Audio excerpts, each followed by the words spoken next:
मैं बोल दूंगी। FCF6 के बाद जीनोन के ऑक्सीक्लोराइड्स, यानी कि आज आप लोगों के हाथ इतने जल्दी चलने चाहिए कि इसमें कुछ है नहीं, उसके बाद आपको संकरण पे ध्यान देना है कि भाई संकरण कौन सा होगा कौन सा नहीं होगा। बाकी आपको बस आज केवल रिएक्शन सिखा देती हूँ मैं, जिससे क्या होगा कि आज ये यूनिट खत्म हो जाएगी। तो ये मत कहना कि मैडम फास्ट होगी, जो चीज़ समझने की होगी उसको रुकेंगे हम, ठीक है।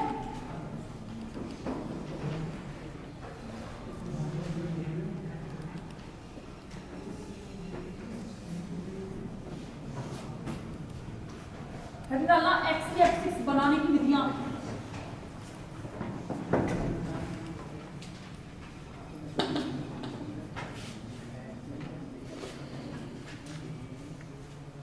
बनाने की विधि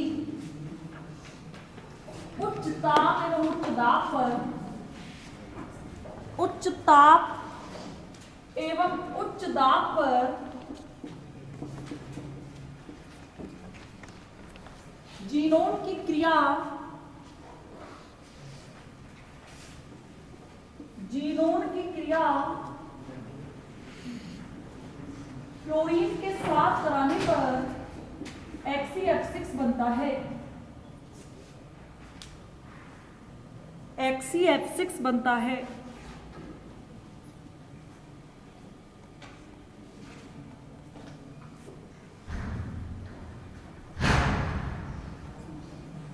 ठीक है, ये रिएक्शन लिख लो।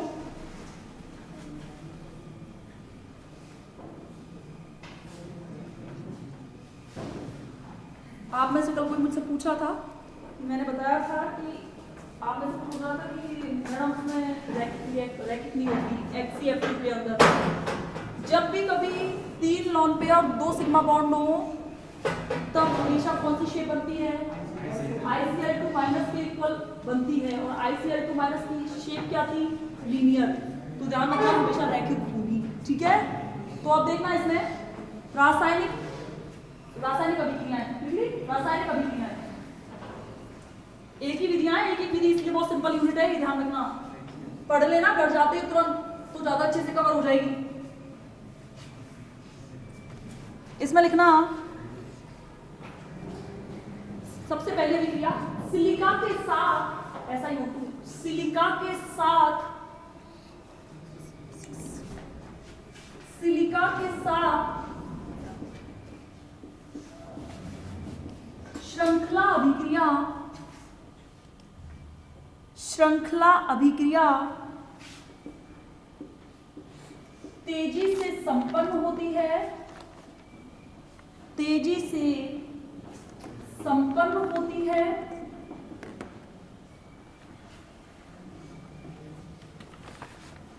प्रथम पद में ऐसे लिख देना चाहिए, फर्स्ट स्टेप, स्टेप फर्स्ट, एक एक करके स्टेप लिख लो जिससे याद रहेंगे।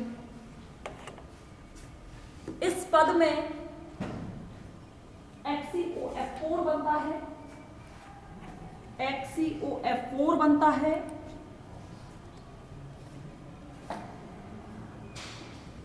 ये रिएक्शन लिख लो।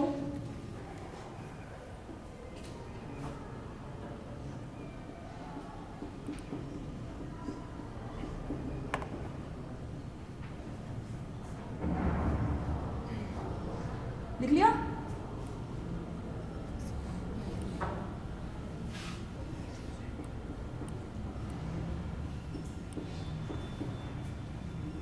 लिख लिया? द्वितीय पद, स्टेप सेकंड,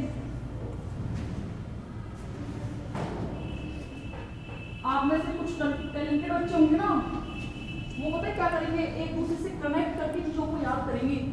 कैसे याद करेंगे भाई? मुझे बनाने की विधियां तो हर चीज में लिखनी पड़ेंगी, चाहे कोई सा भी एग्जांपल आ जाए। अब मुझे बनाने की विधियों में XCOF4 को बनाना सीखना है, क्योंकि ये भी अभी पढ़ने हैं ना, ये बनाने सीखने हैं। तो अगर आपको ऐसा लगे कि कोई अलग से रिएक्शन है तो फिर ये वाली रिएक्शन याद कर लो। इसमें मैंने इसको स्पेसिफाई करके क्यों लिखवा रही हूँ, उसका रीजन क्या है कि यहाँ पे आपको XCF6 की रासायनिक गुण तो याद होंगे ही होंगे, साथ के साथ आपको आने वाले आगे जो रिएक्शन है उसमें दिक्कत नहीं आएगी। भाई मुझे और मैडम आप मुझे दूसरी लिखाइए, मैं ये लिखना चाहती हूँ, बिल्कुल लिखो। मुझे तो बनाना क्या है, मुझे ये बनाना सीखना होगा XCOF4 कैसे बनता है। अगर ये भी लिखाओगे तो क्या गलती है? सही है, आपको बनाना सीखना है। मैडम XCO2 F2 भी तो हम पढ़ेंगे अभी, तो XeO2F2 की ये वाली रिएक्शन बनाने की विधियों में लिख दूं तो कोई दिक्कत नहीं है। तो कैसे, एक ही चीज से आपने दो चीजें कवर कर ली। यहाँ पे इसकी रासायनिक विधियां भी कंप्लीट हो गई और वहां पे आपने इसकी बनाने की विधियां कंप्लीट कर ली। तो ये वाली चीजें एक दूसरे से कनेक्ट करके याद करना। द्वितीय पद में लिखना XeO2F2 बनता है।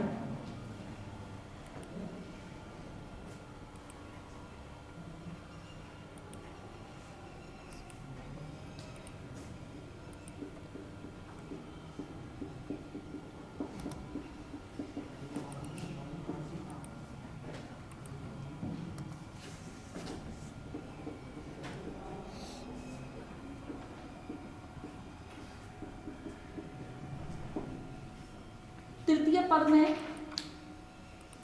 वाली रिएक्शन लिख के, तृतीय पद में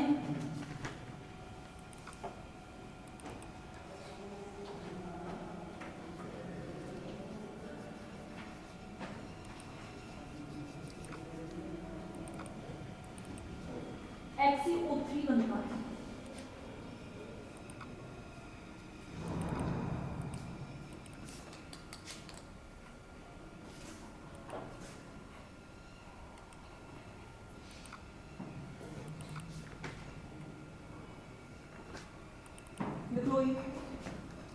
ये पूरी एक अभिक्रिया है जो सिलिका की, आपको ध्यान होगा मैंने उस टाइम पे जब मैं पी ब्लॉक की पीरियोडिसिटी करवा रही थी तो मैंने आपसे कहा था श्रृंखलन गुण में मैंने दिखाया था, अगर कार्बन नंबर 1 पर श्रृंखलन अभिक्रियाएं दर्शाता है सबसे ज्यादा, तो दूसरे नंबर पर कौन दर्शाता है? सिलिकॉन। इसलिए इसकी अभिक्रिया यहाँ पे ऐड की गई है। लिख लिया। इसके बाद लिखना दूसरी, NaOH के साथ क्रिया, NaOH के साथ क्रिया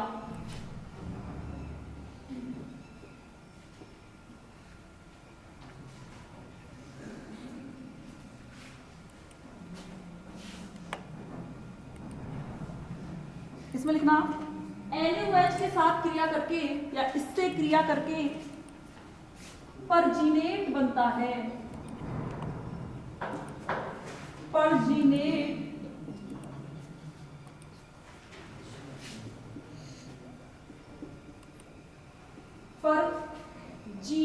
बनता है।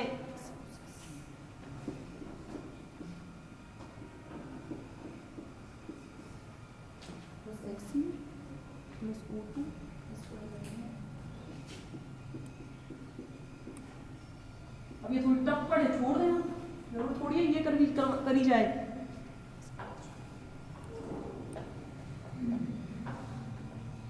परजीनेट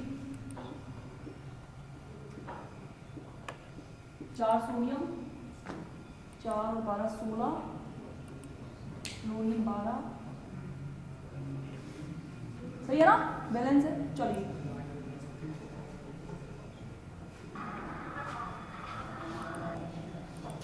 आगे तो एक अभिक्रियाएं हैं, बस रासायनिक अभिक्रियाओं में भी और उसमें भी बनाने की विधियों में। बहुत छोटा सा टॉपिक है। इसमें लिखना दूसरी चीज की अभिक्रिया, हाँ कुछ कह रहे हो? हाइड्रोजन से क्रिया H2 बता दो, हाइड्रोजन से क्रिया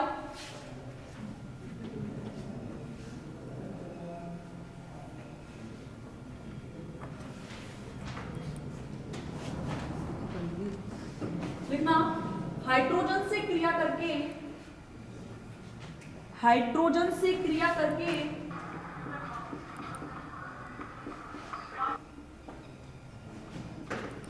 जीनोन मुक्त करता है।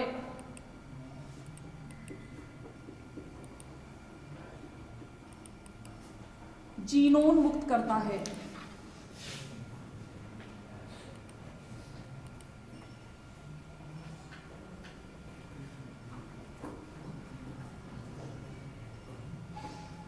जीनोन मुक्त करता है।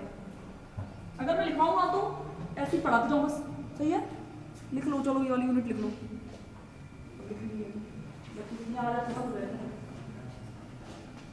लिख लिया। अगली अभिक्रिया लिखना, धात्विक फ्लोराइडों से क्रिया करके, धात्विक फ्लोराइडों से अभिक्रिया करके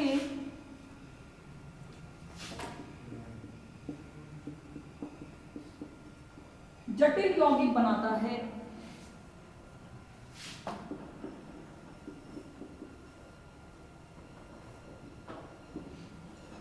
जटिल यौगिक बनाता है।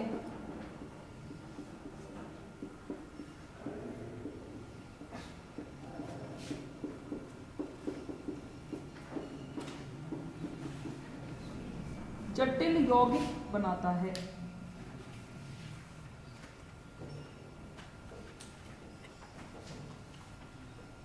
आपने इसका संकलन निकाला?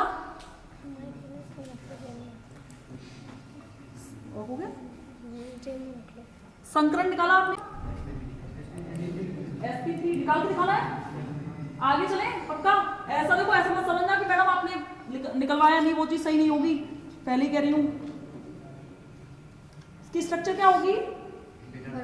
विकृत, हाँ क्या विकृत अष्टफलकीय है। देखो भाई एक्सी के में भी ऐसे ही बातों में कि करके भाई ईमानदारी से ऐसे मत करना मैडम, शुरुआत ही आपने करवाया नहीं। जीनोन के बाह्यतम कोश में कितने इलेक्ट्रॉन? 8, 6 तो सिग्मा बंध बनाएंगे और एक कितना बनेगा?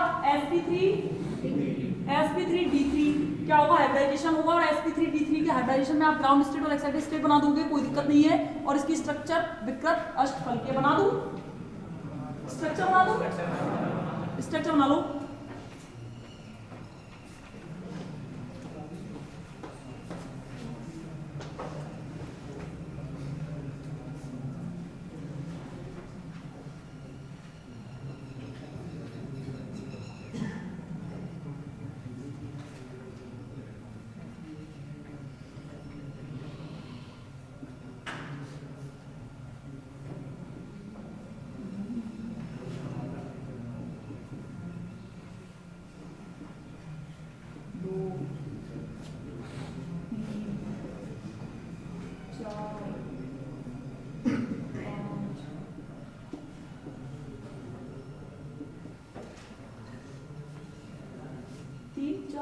एक और है ना,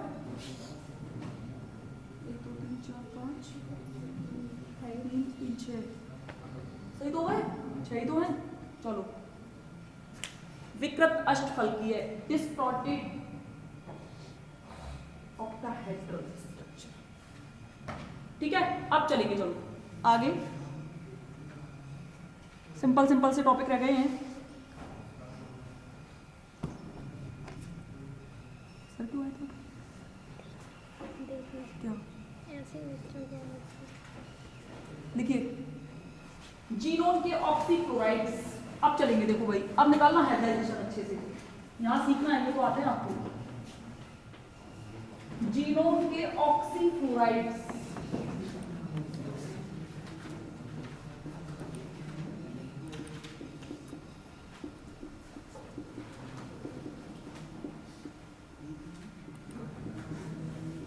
इसमें भी आपको 3 पढ़ने हैं। सबसे पहला है वो है XeOF2, सेकंड XeOF4 और थर्ड है XeO2F2।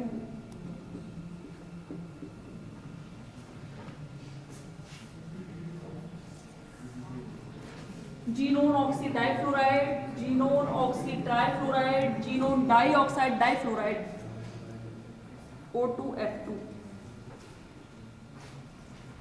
छोटी छोटी सी एक एक रिएक्शन है इनकी, कर लिया। पहली हेडिंग डालना XeOF2,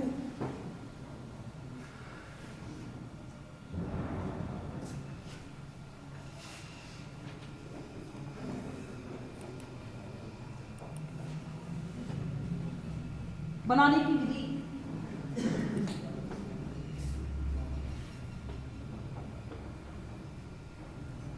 बनाने की विधि में लिखना,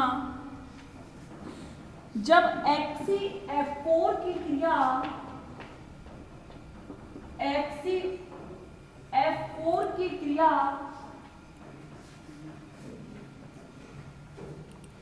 जल के साथ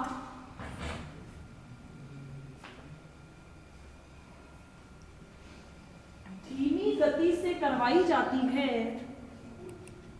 धीमी गति के साथ करवाई जाती है, तो XeOF2 बनता है। HCOF2 बनता है।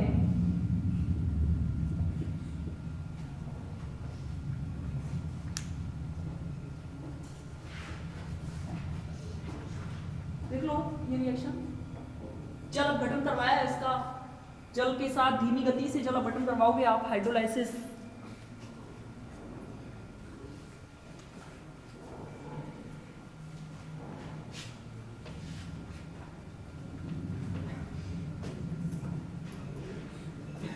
रासायनिक गुण, केमिकल प्रॉपर्टीज,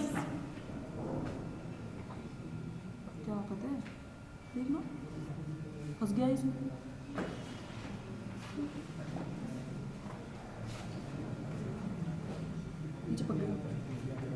हाँ भाई देखना, रासायनिक गुण है अत्यधिक अस्थायी होता है,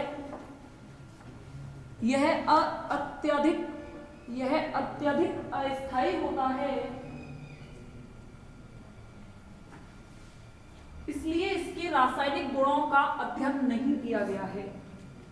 अरे जब अस्थायी होगा तो ये क्रिया करेगा नहीं, इसलिए करेंगे बहुत सिंपल से है, इनको कर देना अच्छे से, पूरा एक 6.5 मिनट क्वेश्चन लेगा इनमें से।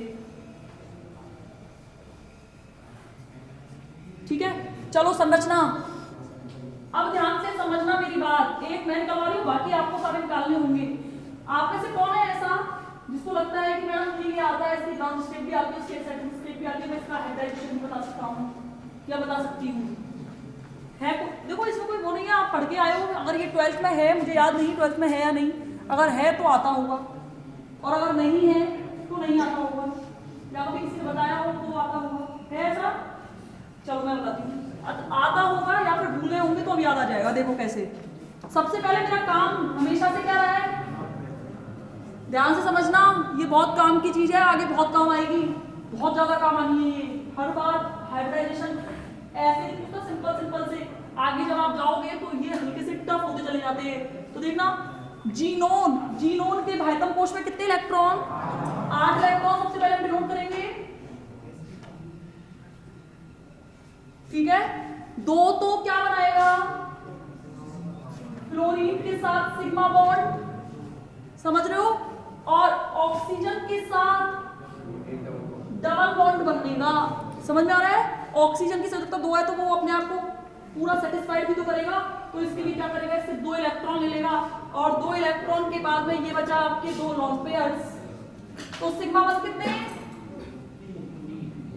सिग्मा बंद कितने, देखो भाई, एक तो ये 2 तो फ्लोरीन के साथ, एक ऑक्सीजन के साथ डबल बॉन्ड बना रहा है, तो एक तो इसमें सिग्मा बंद और एक पाई बंद है, तो हमें क्या करना है, यहां से कितने नंबर ऑफ सिग्मा बॉन्ड्स, 3 और 2 क्या, कितना आ गया, 5, कितना आ गया संकलन, ठीक है। अब बनाएंगे इसकी ग्राउंड स्टेट और एक्साइटेड स्टेट, यहां तक कोई दिक्कत नहीं आती, यहां आराम से निकाल लेते हैं, दिक्कत आती है इसकी ग्राउंड स्टेट और एक्साइटेड स्टेट बनाने में। सबसे पहले देखो, इसे बनाने से पहले आपको एक चीज समझनी पड़ेगी, डी पाई पी पाई बॉन्ड, यहां पे एक बनेगा आपका डी पाई पी पाई बॉन्ड। डी पाई पी पाई बॉन्ड का मतलब क्या है, डी पाई पी पाई बॉन्ड का मतलब ये है, देखो एक ऐसा है, कुछ एक मेटल है और मेटल के साथ कोई, जैसे एक सेंट्रल मेटल है, ऐसे कुछ एक केंद्रीय धातु है, समझ में आ रहा है। केंद्रीय धातु अगर किसी लिगेंड छोड़ो, कोई भी और अन्य आयन है या कोई और उसके चारों ओर जो धातु हैं वो सबसे क्रिया कर रहा है, क्रिया करके कोई बॉन्ड बना रहा है, तो वो तो सिग्मा बॉन्ड और पाई बॉन्ड के फॉर्म में फॉर्मेशन, मतलब उनका फॉर्मेशन किसमें होगा, सिग्मा बॉन्ड और पाई बॉन्ड के में। डीएससीपीआर के रूल्स यही तो थे। तो अब क्या है कि अगर ऐसा ना हो, देखो मेटल क्या करता है, मेटल के अंदर एक प्रॉपर्टी है, मेटल पर हमेशा प्लस चार्ज रहेगा, सेंट्रल मेटल हमेशा एक प्लस चार्ज रखती है, और जब प्लस चार्ज रखती है तो उसको किसी से इलेक्ट्रॉन ग्रहण करने की आवश्यकता पड़ेगी, वो इलेक्ट्रॉन ग्रहण करेगा। अगर इसके अपोजिट कोई चीज हो तो ऐसा भी तो पॉसिबल है, जिस पल ये चीज पॉसिबल होगी उस पल बनेगा डी पाई पाई बॉन्ड। अभी आप जब सेकंड ईयर में जाओगे तो अच्छे से समझोगे कि ये दोनों सिग्मा बॉन्ड, देखो ये कंफर्म है, आप पढ़ोगे जब तो सिग्मा बॉन्ड के बिना पाई बॉन्ड नहीं बन सकता और पाई बॉन्ड के बिना सिग्मा बॉन्ड का फॉर्मेशन इम्पॉसिबल है।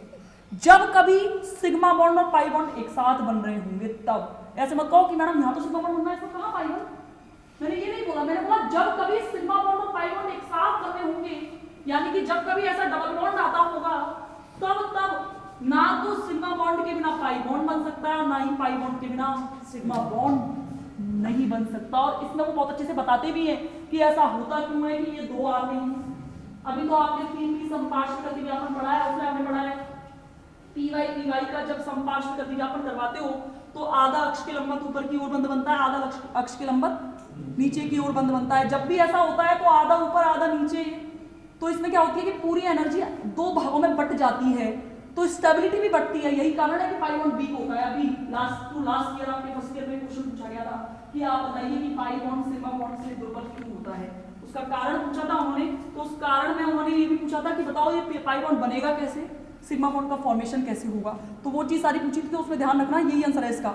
जब पी वाई अतिव्यापन समपार्श्विक होता है, और ऑर्गेनिक में पूछा था समपार्श्विक अतिव्यापन में क्या होता है, समपार्श्विक अतिव्यापन में आधा अक्ष के लंबवत ऊपर की ओर आधा अक्ष के लंबवत नीचे की ओर बॉन्ड बनता है, और नीचे की ओर और ऊपर की ओर बॉन्ड बनने की वजह से ये पाई बॉन्ड दुर्बल होता है अपेक्षाकृत किसके, सिग्मा बॉन्ड के। और अच्छा एक बात बताओ, सिग्मा बॉन्ड कब कब बन सकता है, एक तो एस अतिव्यापन में, एक एस पी अतिव्यापन में, एक पी पी अतिव्यापन में।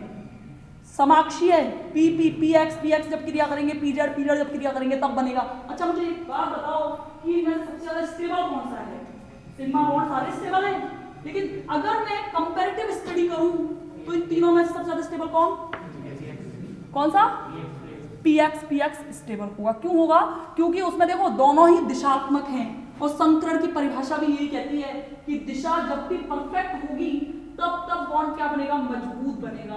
तो ये बहुत बार पूछा क्वेश्चन कि तीनों में से मतलब कौन सा सबसे ज्यादा प्रबल सिग्मा बंध है, ये वाले क्वेश्चन को बहुत पूछता है। एक्सप्लेन वाई के सवाल, संकृत कक्षक प्रबल बंध क्यों बनाते हैं, ये क्वेश्चन पूछा है। अब बच्चे कंफ्यूज, संकृत कक्षक प्रबल बंध क्यों बनाते हैं, तो उसमें वो पूछ रहा है मेन संकरण की डेफिनेशन, और क्या पूछ रहा है वो, ये तो पूछ रहा है बंध बनाने के लिए हमें क्या चाहिए, दिशाएं चाहिए, हमें दिशाएं चाहिए, आकार समान होना चाहिए, आकार समान होना चाहिए, सब कुछ एक जैसा होना चाहिए। मेन वो पूछ रहा है कि संकरण की डेफिनेशन क्या है।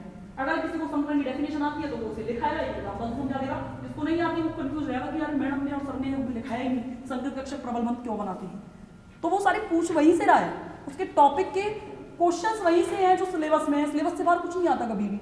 लेकिन आप कंफ्यूज कहाँ हो गए कि हमें ये कराया ही नहीं है, तो वो ऐसे पूछता घुमा के।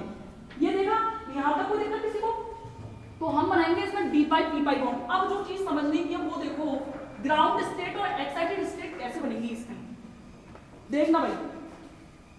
जीनोम ग्राउंड स्टेट को कोई भी बना देगा, एस तीनों पी पार्टिसिपेट करेंगे, पांचों डी पार्टिसिपेट करेंगे, ठीक है। इधर देखना, तीनों डी 1 2 3 4 5 6 7 8 भर गए 8। अब देखो इसकी एक्साइटेड स्टेट कैसे बनेगी, वो मेन है, इसे समझना। बाकी आप सारे निकाल लोगे, एक ये समझ में आ गया। तो देखो मेरे पास मुझे ये कंफर्म पता है कि मुझे 2 लॉन पेयर तो चाहिए, ये तो आपके पास जरूर होना चाहिए, ये इसका बेस है। ये नहीं होगा ना, ये चीज नहीं होगी तो आप कभी भी किसी भी संकरण की एक्साइटेड स्टेट और ग्राउंड स्टेट लिखी नहीं, मैं ग्राउंड स्टेट तो लिख सकते हो लेकिन एक्साइटेड स्टेट कभी नहीं लिख सकते। मुझे पक्का पता है कि यहाँ 2 लॉन पेयर हैं। 2 लॉन पेयर का मतलब क्या है, ये खाली छोड़ दूं, इन्हें तो छेड़खानी करनी नहीं है भैया। क्यों करेंगे हमें छेड़खानी, हम छेड़खानी उसके साथ करेंगे कि जो हमें चाहिए नहीं। अब हमें क्या है, ये 2 ये तो हमें चाहिए ही नहीं, इनसे तो मतलब ही नहीं, छोड़ दो। 2 सिग्मा बंध चाहिए, एक चाहिए डी पाई पी पाई बॉन्ड। क्या चाहिए, डी पाई पी पाई बॉन्ड। देखो भाई, एक यहां से, ध्यान से समझना मैं क्या कह रही हूं, यानी कि मुझे सिग्मा बंध कितने चाहिए, 3। कितने सिग्मा बंध चाहिए, 3। देखो यहाँ 4 थे ना, अरे मैं दोनों इसी में क्यों बना रही, अगले में बनाऊं। देखो यहाँ समझ में आएगा, ये बता दे तो करेंगे। ये 2 तो छोड़ दूं, कोई डाउट नहीं आया तो फिर से पूछना, रीजन करना एक बार। चलो हाँ, रिजॉइन कर लेते हैं क्या क्लास में बच्चे, एक बार रिजॉइन कर लेते हैं।